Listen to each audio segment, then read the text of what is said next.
Yo, what it do, y'all? Welcome back to the channel. I'm your host, Will. This is Phantom Frequency, where we dive into the entire multiverse of pop culture, TV, movie, anime, music, anything in the world of pop culture. We'll talk about it here. So make sure you're clicking all the buttons below the video, showing that support, showing some love for the channel. And with no further ado, we're going to be getting into the penultimate episode of the season, Penguin episode 7. And I got to say, man, it's another motherfucking banger. Jumping right into it here, man. Definitely love the episode. I don't know if it's one of my favorites per se, but it was a great episode nonetheless. And we jump right into the events of what picks up from that cliffhanger where you saw Sophia Gigante, I should say, with that uh uh almost said crossbow. Oh my gosh. With the weapon. It's a little late for me, guys. Long day at work. But with the crowbar, there you go. About to go full on death in the family on Victor, and apparently she just whacked him upside the head, knocked him out, um and took Oz's mom hostage, and now they're using her as bait in order to try to get Oz to cooperate with them, i.e., Salvatore Maroni and Sophia Gigante here, in order to get the bliss drugs that Oz stole from them, in order for them to take power, take out his crew, and ultimately take over the streets of Gotham and get the drug trade back in their hands, get the ball back in their court, so to speak. Oz wakes up Victor in the beginning of the episode, tells him to, go assemble an army and go get some people. And we don't see Victor for the entire rest of the episode. So I wonder if how that's all going to tie into the finale of the season, because we only got one more episode left, of course. And I wonder if it's going to be like an hour and a half episode or something like that, because we do got a lot. We do got some stuff we got to tie up with him, and we got a lot of big things to go with Oz and everything like that. And I love the flashback in the beginning of the episode, diving into his backstory, diving into his past, and how his brothers actually died, and how he was the actual cause of their death. He literally locked them down in the sewers that they're using for his hideout in the present. He literally locked them in there while it was raining, and they literally drowned to death because he got annoyed that they wanted to play hide and seek and wanted him to climb down a ladder, and he completely flipped his shit, lost his shit, and killed and left him for dead. And that just goes to show you the unhinged kind of nature of Oz as a character and Oz Cobb as a person, man, and just how he's truly is a villain, no matter how much we want to root for him in the show, kind of, so to speak, or how sympathetic or empathetic you are to his cause or what's going on, or his background, or his mom and her condition with the Alzheimer's and everything like that. No matter where things go there, he's just truly irredeemable as a person at this point. Never told his mom the truth all the way to this day. So it's been 30, 40 years since these events occurred, and he never told her the truth. And just getting to see the actual explanation of what happened to his brothers, a lot of people speculated that he killed his brothers, had something to do with their death. Y'all were 100% right. So just seeing how they can always make the character of Oz relatable, but never forgets to make him despicable and make him an actual villain at the end of the day, even though he's the protagonist of the story, is told from his perspective more times often than not. He is not a good guy. And I love the fact that they double down on that and make him an actual villain. So many shows and movies and studios are so scared to actually make shows about villains and make them the central focus, but really let them be villains and not try to make them this sympathetic anti-hero and shit like Sony's over here doing with the damn Spider-Man villains. These villains are villains. You know what I'm saying? And I love that aspect with the Batman Rogues Gallery of especially. So them really doubling down on it here, really, really effective and really well written. And then as we get into the present, as things are starting to heat up and a storm is definitely a coming, freaking Salvatore Maroni has a goddamn heart attack, which was a big surprise in the episode as well. Um, and how that's all going to shake out, and how Sophia is now kind of the sole leader of both crime family and crime and both crime organizations. But I also wonder, are the people that worked under Salvatore Maroni for all these years going to want to work under Gigante without him being there and without them having their figurehead and all that kind of stuff? Are they going to blame the death on Oz? Because he did shoot Salvatore Maroni's dead body after he was literally deceased there, and had the heart attack after they were having a whole scuffle down there in his hideout, Penguin's hideout, that is, when they were going to make a move to try to take the bliss back.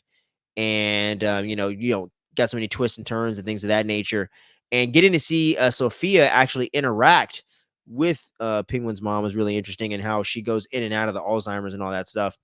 When she ended up bringing up Oz's brothers and all that stuff, and how that kind of made her go into an episode there. But then she snapped back right into it and slapped the shit out of Sophia when she was trying to consult her about the situation and ask, oh, are you aware of where you're at and all that stuff. So getting to see all that stuff go down was pretty cool. And the fact that Oz's back is just against the wall at this point is going to be interesting to see how he actually gets out of the situation in the finale, and if he's actually going to be the guy on top. Is he going to take Sophia out? Is Sophia going to take out Victor? Is Victor going to make it through this thing? I have no idea, because we had, like I said, didn't see him for the entire duration of the episode, so that was really intriguing to me as well. Uh, to see how things are going to shake out from there. And then Sophia baits and switches him, and kind of Oz is trying to get her to come into his trap, but then she ends up setting a trap for him by putting a bomb in the back of the car that she seemingly is going to meet him in to do a trade to give Oz back his mother in exchange for Oz giving her the drugs and whatnot, which obviously we all know he's not going to do that.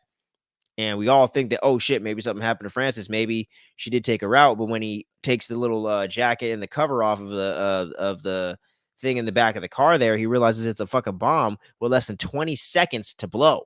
So he has to make a quick decision. Does he warn his people? What does he do? He just runs and hides in the exact same place where he left his brothers for dead, in the sewers down there in the tunnels, and doesn't warn any of his men or any of the people working for him about it at all. They go to try to confront the car and see what the hell's going on, because Oz hasn't filled them in or said a word since Salvatore Maroni had his heart attack and everything went south and completely went off the rails.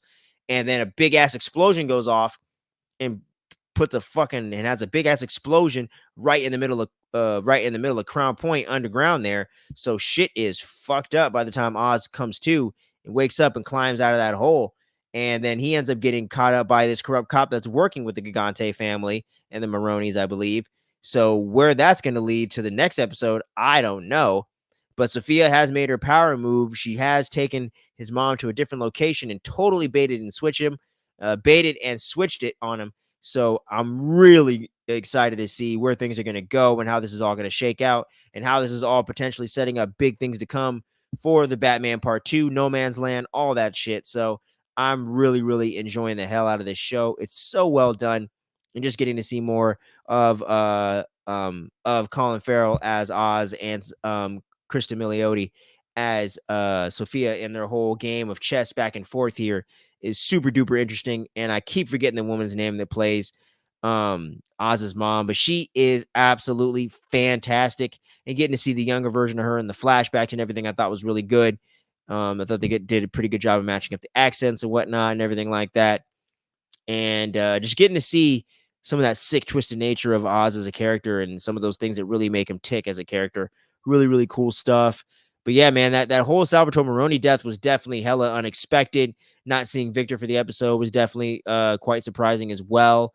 And they really set the stage very nicely for this finale. And I think personally that they're going to stick the landing, and just really can't wait to see what they have in store for us, and to see how this all plays into Batman Part 2 just makes me even more excited. It makes me so bummed we got to wait till 2026 before we get that damn movie. But hopefully we get another season of The Penguin Man, or get some other spinoff like this to expand the world of the Batman crime saga that Matt Reeves is developing in the Elseworlds kind of banner of the new DC universe at the new DC studios that James Gunn and Peter Safran are co-running right now under Warner Brothers. So it's going to be an interesting time to be a DC fan next year as well, with Superman on the horizon, and Peacemaker season 2, how that's all going to tie in, where things can go for the overall Batman crime saga in Matt Reeves' kind of pocket universe, and the fact that him and James Gunn are working on a dynamic duo Robin type movie and everything like that. Dick Grayson, Jason Todd are the rumors right now. So I really just can't wait to see where things are going to go. But as I stated at the top of this video here, I absolutely love this episode and all the episodes that preceded it. It's just a phenomenal season of television. But y'all make sure to drop into the comments and let me know what you thought about this latest episode. Do you think it's one of the best? Do you think it's somewhere in the middle? Do you think it's not even that great at all and it's a little overhyped? Y'all let me know where you fall on this show in general, and where you think things are going to go in the finale, and how this is all going to shake up.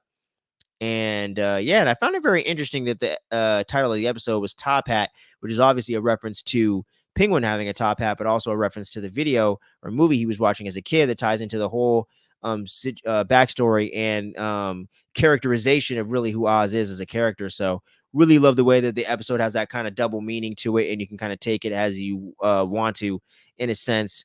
And yeah, but yeah, so make sure you guys stay tuned on the channel. We're gonna have these weekly reviews coming for all the shows like this. We got a Dune Prophecy show coming out this month. I'm gonna check that out and see if we're gonna cover that on the channel. We got Squid Game season 2 dropping as a full binge next month as well in December. I believe Cobra Kai is coming back for part 2 of the final season, season 6. So we should be covering that as well later on this month. I think it drops on the 15th. So look out for that. In the latter half of the month, we're going to be covering Gladiator 2 when that drops. A24 has a new horror movie called Heretic that I plan on trying to go catch as well. And I got a lot of fun and niche content that we're going to be dropping on the channel all throughout my birthday month here of November. Just talking about my favorite, some of the favorite things in my throughout my childhood and my life and everything like that. That totally feeds into everything that we do here on the channel. So make sure you stay tuned and don't sleep on any of the dopeness we have going on here on the channel. Thank you so much for sticking around to the end of the video, and I will catch you guys again real soon. But until then, make sure you stay safe out there, and we'll catch you on the next video. Peace.